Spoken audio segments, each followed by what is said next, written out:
여러분 오늘은 저희가 특별하게 설교를 이제 합니다. 제가 설교 준비하다가 여러분 오늘 제가 여러분이 나눠드린 일단은 여러분 주보에 들어있는 설교 전문을 다 꺼내 보시길 바랍니다. 이건 제가 평소에 그 설교 준비할 때에 설교 원고를 작성하는 것과 똑같습니다. 이렇게 늘 매주마다 제가 작성을 해서 설교를 하고 있는데요. 설교를 준비하다가 한 번 정도 들어서는 이게 좀 이해가 어렵겠다 하는 것은 지난번에 했듯이 제가 설교 원고 전체를 우리 성도님과 공유합니다. 그러나 여러분 아실 것은 자기 작품을 누구에게 이렇게 그 민낯으로 내놓는 거 쉬운 일이 아니에요. 그러나 저는 성도님들이 은혜 받는 게 더 중요하다는 생각으로 제가 용기를 내어서 이걸 소개하는 것이니까 어디 와서 소문 내지 마시고요. 굳이 알릴 필요도 없고 알릴 정도의 글도 아니에요. 그런데 아무튼 오늘 한 번 들어서는 조금 더 그 시간이 좀 부족하다 하는 느낌을 제가 설교 준비하면서 받았기 때문에 여러분들 그걸 보시고 설교 들은 다음에 속해 또 한번 나눌 때 사용하시고 또 한 주간 지내시면서 한 번 더 되새김하시라고 드리는 거니까 여러분 잘 선용하시기를 바랍니다. 그래서 제가 쭉 읽어드리면 틀림없이 한 3명 이상은 조실 거예요. 그래서 번갈아 가면서 주무실 때마다 목소리가 바뀌어서 누구지? 하고 주무실 시간을 안 드리기 위하여 우리 부목사님과 함께 오늘 설교를 하게 될 것입니다. 먼저 여러분 오늘은 공휴일이죠. 달력의 색깔이 무슨 색깔입니까? 보통 빨간색은 공휴일 쉬는 날이라고 하지만 우리는 이 날을 빨간색이 있는 날 공휴일 쉬는 날이라고 생각하지 않습니다. 주님의 부활을 기념하는 주님의 날, 주의 날로 그렇게 여겨서 그 어떤 것보다 삶의 우선을 두고 우리는 이 거룩한 주일을 지키는 것이고요. 그 거룩한 주일 성수하는 것의 중심에 바로 예배가 있는데 예배한 일에 어쩌면 우리는 목숨을 거는 사람이 우리 성도라고 하는 겁니다. 오늘 그 마음으로 그 신앙 고백으로 이 예배 자리에 오신 성도님들 우리 하나님이 정말 기쁘게 보실 것이고요. 반드시 하나님은 그런 자 위에 예배하신 은혜와 원총이 있습니다. 여러분 마음을 열고 세상이 줄 수도 세상이 알 수도 없는 하늘의 평강과 은혜 한 번 더 있는 것을 강조하는 겁니다. 세상이 줄 수도 세상이 알 수도 없는 하늘의 평강과 은혜를 여러분 충만히 받으시고 이 한 주간 넉넉히 승리하시기를 주님의 이름으로 간절히 축원합니다. 네. 자, 이제는 설교의 원문을 보시길 바랍니다. 여기까지 이제 인사말이어서 참고하시고 산상수훈의 기초 오늘부터 여러분이 잘 알고 있는 것 같지만 사실은 너무나 잘못 알고 있는 산상수훈의 말씀을 본격적으로 공부하려고 합니다. 그러기 위해서 여러분이 먼저 꼭 하셔야 할 것이 있습니다. 지금까지 여러분이 갖고 있던 산상수훈에 관한 지식 내지는 선입견을 모두 내려놓으라는 것입니다. 마치 산상수훈의 말씀을 처음 대하는 것처럼 백지 상태에서 말씀을 들어보시기를 바랍니다. 그러면 지금까지 누리지 못했던 은혜를 누리고 또 말씀대로 살게 되는 은혜를 누리게 될 것입니다. 그래서 본론으로 들어가기에 앞서 오늘부터 5시간 동안 산상수훈의 기초를 다지는 시간을 가지려 합니다. 네. 산상수훈 바로 전의 말씀, 먼저 산상수훈 바로 직전의 말씀부터 살펴보기로 하겠습니다. 산상수훈은 마태복음 5장에서부터 시작되지만 그 배경을 이해하려면 바로 앞장인 마태복음 4장의 마지막 부분을 주의 깊게 살펴보아야 합니다. 예수께서 온 갈릴리를 두루 다니시면서 그들의 회당에서 가르치며 하늘나라의 복음을 선포하며 백성 가운데서 모든 질병과 아픔을 고쳐주셨다. 예수의 소문이 온 시리아에 퍼졌다. 그리하여 사람들이 갖가지 질병과 고통으로 앓는 모든 환자들과 귀신 들린 사람들과 간질병 환자들과 중풍병 환자들을 예수께로 데려오고 왔다. 예수께서는 그들을 고쳐주셨다. 그리하여 갈릴리와 데가볼리와 예루살렘과 유대와 요단강 건너편으로부터 많은 무리가 예수를 따라왔다. 마태복음 4장 후반부에서부터 예수님의 공생애가 시작됩니다. 예수님은 갈릴리 지역을 두루 다니면서 회당에서 가르치시고 하늘나라의 복음을 선포하시고 백성들의 모든 질병과 아픔을 고쳐 주셨습니다. 그러자 예수님에 관한 소문이 온 시리아에 퍼지게 되었고 갖가지 질병과 고통으로 앓는 사람들이 모두 예수님께로 몰려들었습니다. 예수님의 인기가 하늘을 찌를 듯 했다는 겁니다. 이렇게 허다한 무리가 몰려드는 상황은 겉보기엔 완전히 성공적인 것처럼 보입니다. 그러나 정작 예수님은 그 무리들을 물리치시고 오직 제자들만을 데리고 산으로 올라가십니다. 그리고 그들에게 천국에 대한 진짜 이야기를 다시 들려주시기 시작하십니다. 이것이 바로 산상수훈의 시작입니다. 좀 더 정확하게 말하자면 지금 그곳에는 무리들도 모여 있었지만 예수님은 제자들에게 초점을 맞추고 말씀하셨다는 것입니다. 함께 읽습니다.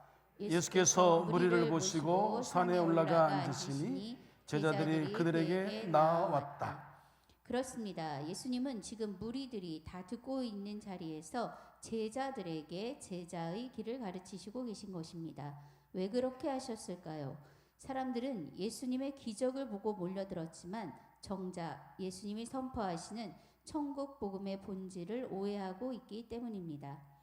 산상수훈은 바로 이 천국에 대한 오해를 바로잡기 위한 말씀입니다.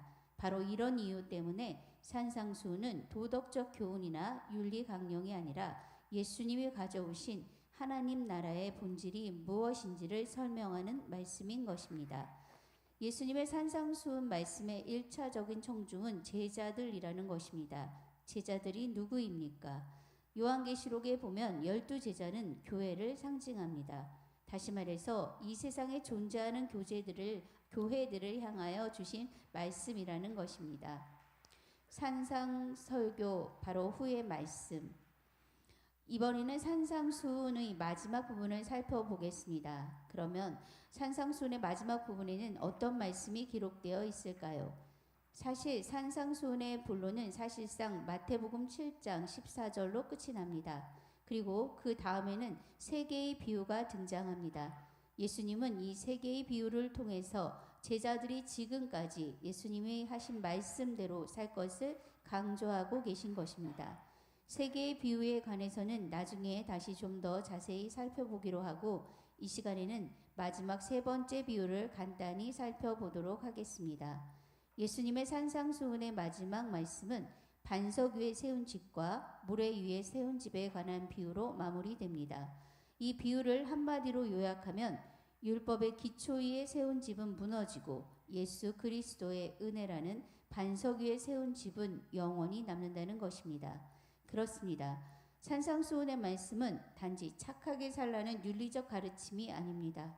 우리의 삶의 기초가 행위나 자격이나 율법이 아니라 오직 예수님이시고 그분의 말씀이라는 것입니다. 이렇게 그분의 말씀 위에 그분의 은혜 위에 세워진 사람만이 폭풍 속에서도 무너지지 않는 집을 지을 수 있다는 것입니다. 라헬의 통곡과 하나님의 구속 설계도. 이제 본문 말씀을 간단하게 살펴보겠습니다. 성경은 오늘 말씀에 등장하는 라헬의 통곡 소리가 예수님의 애굽 피신과 베들레헴의 아기 학살 사건과 깊은 연관이 있다고 일깨워주고 있습니다. 먼저 오늘 본문 말씀을 간단히 요약해 보겠습니다. 동방에서 온 박사들이 별의 인도를 따라 아기 예수를 찾아가 경배하고 황금, 유향, 몰약을 예물로 드렸습니다. 그런데 그들은 꿈에 헤롯에게 돌아가지 말라는 지시를 받습니다. 그래서 헤롯을 찾아가지 않고 다른 길로 귀국을 했습니다. 그런데 그때 요셉도 꿈에 하나님의 지시를 받았습니다. 아기 예수와 마리아를 데리고 이집트로 피신을 하라는 것입니다. 그래서 요셉은 아기 예수와 마리아를 데리고 이집트로 가서 헤롯이 죽을 때까지 거기에 있었습니다. 그런데 이런 일은 결코 우연이 아니었습니다. 이미 700년쯤 전에 예언자 호세아를 통해서 하신 예언의 말씀이 그대로 이루어진 것입니다. 이 사실을 알게 된 헤롯은 박사들에게 속은 것을 알고 베들레헴 일대의 2살 이하 남자 아이들을 모두 죽이라고 명령했습니다. 그런데 이 일 역시 결코 우연이 아니었습니다. 이미 600년쯤 전에 예언자 이사야를 통해서 하신 예언의 말씀이 그대로 이루어진 것입니다. 우리는 오늘 본문 말씀에서 먼저 18절 말씀을 주목할 필요가 있습니다. 함께 읽습니다. 라마에서 소리가 들려왔다. 울부짖으며 크게 슬피 우는 소리다. 라헬이 자식들을 잃고 우는데 자식들이 없어졌으므로 위로를 받으려 하지 않았다. 이 말씀은 예레미야 31장 15절 말씀을 인용한 것입니다. 그런데 이 말씀은 이렇게 시작하고 있습니다. 라마에서 소리가 들려왔다. 우리는 여기서 라마라는 지명에 주목할 필요가 있습니다. 라마는 당시 예루살렘 북쪽에서 약 8km 정도 떨어진 곳에 있는 베냐민 지파의 성읍이었습니다. 성경에서는 베냐민 땅 라마라고 불렀는데 예언자 사무엘의 고향이기도 했습니다. 그런데 라마라는 성읍은 역사적으로 아주 중요한 의미를 담고 있습니다. 예레미야 40장 1절 말씀에 보면 이런 장면이 나옵니다. 함께 읽습니다. 그니리 장 누부사라단이 라마에서 예레미야를 석방한 뒤에 주님께서 예레미야에게 말씀하셨다. 그때 예레미야는 바벨로니아로 포로로 끌려가는 예루살렘과 유다의 모든 포로와 함께 수갑을 차고 끌려가고 있었다. 그러니까 라마라는 성읍은 바벨론 군대가 포로들을 모아놓고 분류하던 집결지였다는 것입니다. 예루살렘이 함락된 후에 유다 사람들을 라마로 끌고 와서 누구를 바벨론으로 끌고 갈지 누구를 남겨둘지를 결정했던 일을 바로 라마에서 한 것입니다. 예언자 예레미야도 그때 그곳 라마에서 포로들 속에 끼어 있다가 느부사라단에게 풀려났습니다. 라마라는 성읍을 이해하기 위해서 말씀 한 군데를 더 보아야 합니다. 예레미야 31장 15절 말씀입니다. 함께 읽습니다. 나 주가 말한다. 라마에서 슬픈 소리가 들린다. 비통하게 울부짖는 소리가 들린다. 라헬이 자식을 잃고 울고 있다. 자식들이 없어졌으니 위로를 받기조차 거절하는구나. 앞에서 본 것처럼 라마는 바벨론 포로들의 집결지였습니다. 예언자 예레미야는 지금 상징적으로 라헬이 라마에서 우는 것처럼 표현하고 있습니다. 라헬이 왜 울고 있을까요? 그곳에서 라헬의 자식들 요셉과 베냐민의 후손들이 포로로 끌려가며 울부짖고 있었기 때문입니다. 그러니까 라마의 통곡 소리는 단순히 한 장소의 사건이 아니라 이스라엘 어머니의 마음을 표현하는 동시에 하나님이 포로된 자녀들을 향해서 흘리시는 애통의 눈물을 상징하는 표현이기도 합니다. 다시 한번 예레미야 31장 15절 말씀을 보겠습니다. 함께 읽습니다. 나 주가 말한다. 라마에서 슬픈 소리가 들린다. 비통하게 울부짖는 소리가 들린다. 라헬이 자식을 잃고 울고 있다. 자식들이 없어졌으니 위로를 받기조차 거절하는구나. 이번에는 다음 구절을 주목해 보아야 합니다. 라헬이 자식들을 잃고 우는데 라헬의 자식들이 누구입니까? 라헬은 야곱이 가장 사랑했던 아내입니다. 그런데 오랫동안 자식이 없어서 마음고생을 많이 했죠. 그런데 하나님이 라헬의 기도를 들으시고 두 아들을 주셨는데 그게 바로 요셉과 베냐민입니다. 라헬의 자식들이라는 말은 원래는 요셉과 베냐민 두 아들을 뜻하는 말입니다. 그러나 시간이 지나면서 요셉의 후손인 에브라임 지파와 므낫세 지파는 북왕국 이스라엘을 대표하는 의미를 갖게 되었습니다.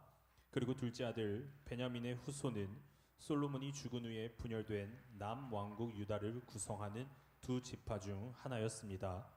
정리하면 라헬의 자식들은 이스라엘 전체를 뜻하는 말입니다. 그리고 라헬의 눈물은 단순한 슬픔이 아니라 자기 백성을 향해서 흘리시는 하나님의 눈물을 의미하는 것입니다. 예수님의 출애굽 사건 여기서 끝나서는 안 됩니다. 계속해서 우리는 오늘 본문 말씀에서 본문 14절과 15절 말씀으로 나아가야 합니다.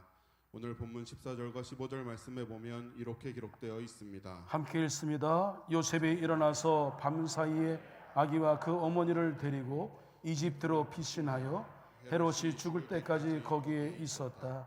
이것은 주님께서 예언자를 시켜서 말씀하신 바 내가 이집트에서 내 아들을 불러냈다 하신 말씀을 이루시는 것이었다. 그렇습니다. 이 말씀은 이미 700년쯤 전에 예언자 호세아를 통해서 하신 예언의 말씀이 그대로 이루어진 것입니다. 이스라엘이 어린아이일 때 내가 그를 사랑하여 내 아들을 이집트에서 불러냈다. 이 말씀의 성경적 의미를 명확하게 파악하기 위해서 본문 16절 말씀을 보겠습니다. 함께 읽습니다. 헤롯은 박사들에게 속은 것을 알고 몹시 노하였다. 그는 사람을 보내어 그 박사들에게 알아본 때를 기준으로 베들레헴과 그 가까운 온 지역에 사는 2살짜리로부터 그 아래의 사내 아이를 모조리 죽였다. 헤롯에 의해서 2살짜리로부터 그 아래의 사내 아이를 모조리 죽은 것과 예언자의 말씀과 무슨 상관이 있다는 말입니까? 앞에서 본 것처럼 라헬의 통곡은 단순히 개인적인 슬픔이 아닙니다. 그것은 이스라엘 전체의 멸망, 그리고 모든 인류의 절망적인 상태를 상징합니다. 요셉의 아들인 에브라임은 북이스라엘의 대표 지파였고 베냐민은 남유다의 중심 지파 중 하나였습니다. 이 두 지파는 북이스라엘과 남유다를 상징하며 라헬이 두 자식을 잃는다는 것은 이스라엘 전체가 멸망했다는 선언입니다. 그렇게 바벨론으로 끌려갔던 남유다 백성들은 어떻게 되었나요? 바벨론에서 하나님이 정하신 형벌의 시간을 다 보낸 후에 기적적으로 본국으로 돌아오게 됩니다. 그들은 이제 새로운 언약 백성으로 재탄생하게 된 것입니다. 멸망의 구렁텅이에서 하나님이 그들을 건져주셨습니다. 죽음의 수렁에서 하나님이 그들을 살려주셨습니다. 여기서 잠시 본문 13절 말씀으로 가보겠습니다. 함께 읽습니다. 박사들이 돌아간 뒤에 주님의 천사가 꿈에 요셉에게 나타나서 말하였다. 헤롯이 아기를 찾아서 죽이려고 하니 일어나서 아기와 그 어머니를 데리고 이집트로 피신하라. 그리고 내가 너에게 말해줄 때까지 거기에 있어라. 우리는 여기서 이런 의문을 갖게 됩니다. 하나님은 왜 요셉에게 피하라고 하시면서 다른 사람에게는 피할 기회를 주지 않으셨는가? 왜 수많은 아이들이 죽어야 했는가? 그 당시 죽은 2살 이하의 사내 아이들은 모든 인간의 예표입니다. 모든 인간은 원죄로 인해 태어날 때부터 죽어야 할 자로 분류된 존재입니다. 이것이 바로 성경이 말하는 인간의 실존입니다. 2살 이하의 사내 아이들이 스스로 선한 일도 악한 일도 하기 전에 죽음을 맞이한 것은 우리 모두가 자격과 상관없이 본질상 진노의 자녀임을 상징하는 사건입니다. 그 아이들이 죽은 것처럼 우리도 모두 그런 존재들이라는 것입니다. 그런데 바로 그 아이들 중에 아기 예수가 탄생하셨습니다. 그 당시 죽은 아이들이 원죄를 안고 태어난 첫째 아담의 후손이었던 것처럼 예수님은 모든 죄인을 구원하시기 위해서 이 세상에 오신 둘째 아담이시라는 것입니다. 바벨론의 침공을 받아서 나라가 멸망하고 모든 백성들이 바벨론으로 끌려갔지만 하나님은 정해진 때에 그들을 다시 돌아오게 하신 것처럼 모든 인간이 죽을 수밖에 없는 죄인임을 예표하기 위해서 죽어야만 했던 그 아이들의 죽음 속에서 생명의 빛으로 오신 예수님이 태어나신 것입니다. 그래서 하나님은 예수님을 이 땅에 보내주셨습니다. 예수님은 죄로 말미암아 마땅히 죽어야 할 인간들을 대신해서 죽으시고 그들을 죄에서 사망에서 율법에서 구원해내시기 위해 오신 것입니다. 마태는 예수님의 탄생과 애굽의 피신 그리고 나사렛으로 돌아오는 일련의 과정 속에 구약의 예언이 말씀이 정확하게 성취되고 있음을 보여주고 있는 것입니다. 죽은 자식을 살리기 위한 하나님의 아들이 이 땅에 오셨다는 복음의 기쁜 소식을 전하고 있는 것입니다. 우리는 구약에서 라마의 통곡 소리를 들었습니다. 그것이 인간의 실존입니다.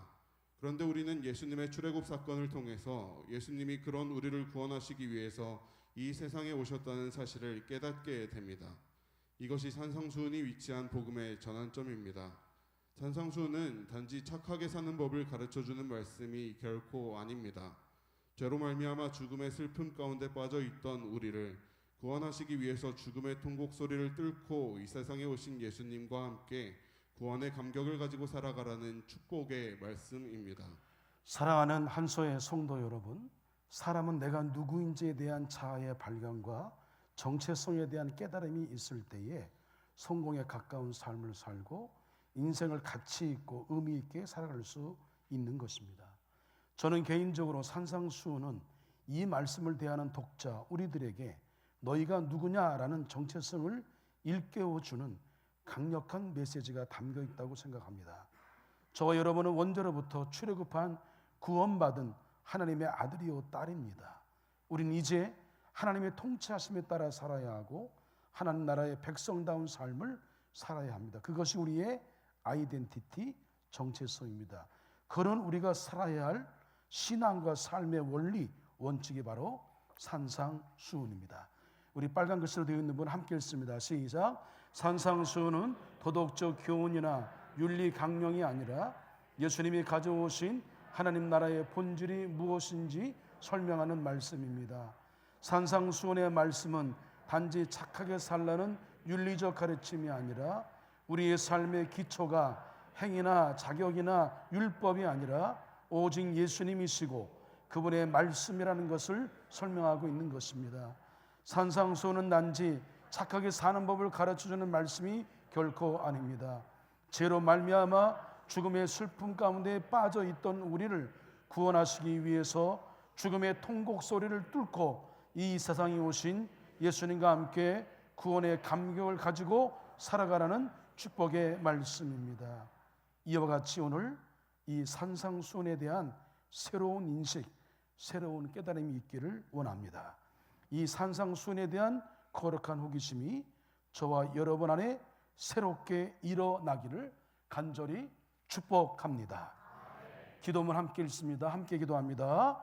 사랑과 은혜가 풍성하신 하나님 아버지, 오늘부터 함께 나누는 산상수훈의 말씀으로 우리가 누구인지, 우리가 어떻게 살아야 하는지 새로운 깨달음과 새로운 각오와 결단이 있게 하여 주옵소서.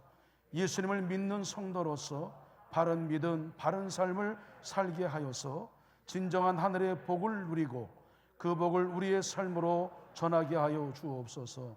이 한 주간도 우리는 하나님 나라의 시민권을 가진 하나님의 아들이요 딸이라는 정체성을 갖고 성도로서의 품격을 지키며 빛과 소금으로 살아 주변을 하나님이 통치하시는 하나님의 나라로 세워가게 하여 주옵소서. 죄인인 우리를 하나님의 자녀로 살게 하신 예수 그리스도의 이름으로 기도합니다. 아멘.